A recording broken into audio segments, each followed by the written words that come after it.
was in product management and retail, and there was a phrase we like to use that said, what gets measured gets done. I'm sure you've probably heard that phrase, and it's absolutely true.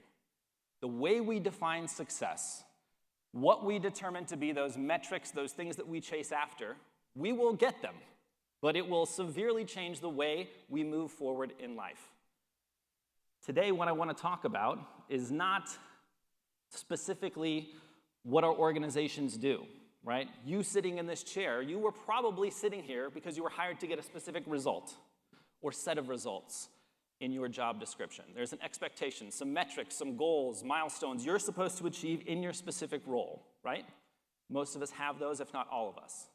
And so your job has probably been some form of, I wake up, I take a set of actions to get those results, and then one of two things will happen. Either I get the results I'm looking for, awesome, looking for 20% conversion, got 22, nailed it, but then what happens? The boss goes, oh, you hit 22? Awesome, great job. Can you hit 25 now? And you go, oh, yeah, I think so, okay.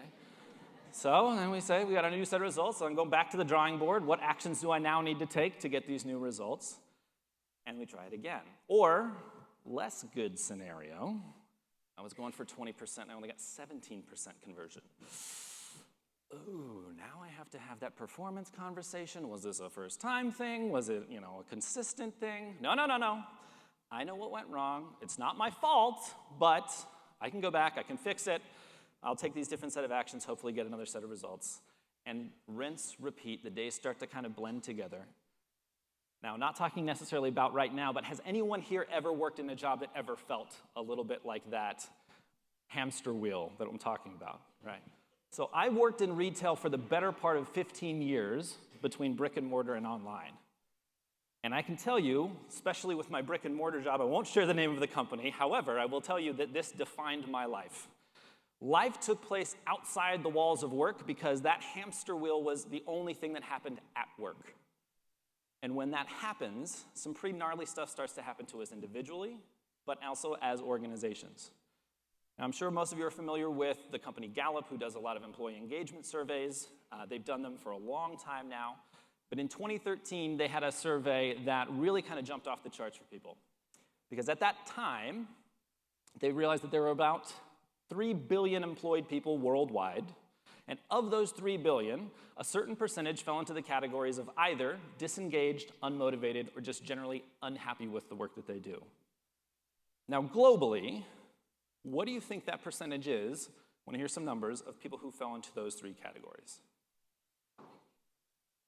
62, very specific, I love it. Give me some more specifics. 75, 82, we've got some pessimists, great. Unfortunately, the pessimist was the closest, but not even the right number. Now, that's a big number on a slideshow, but I want you to think about this in terms of your life.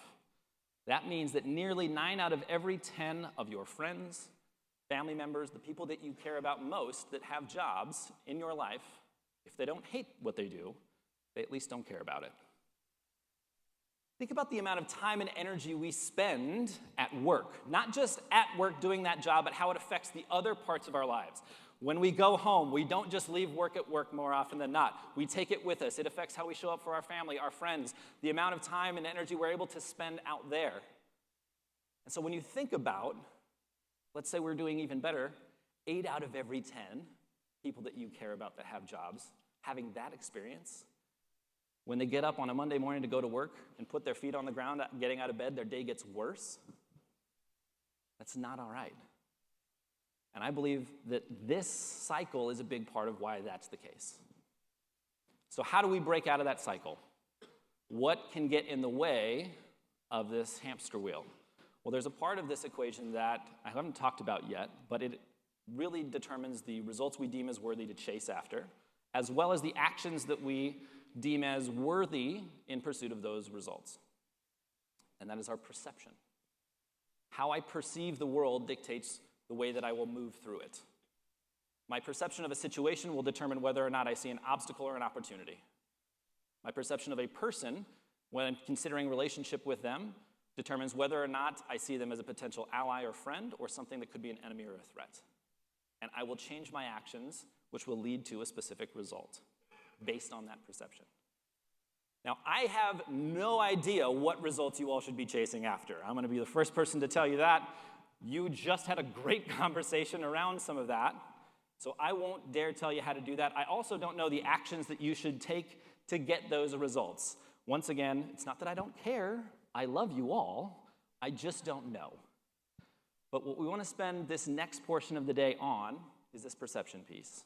Thinking about that lens you use to evaluate the way you choose to engage with the work, the people in your life.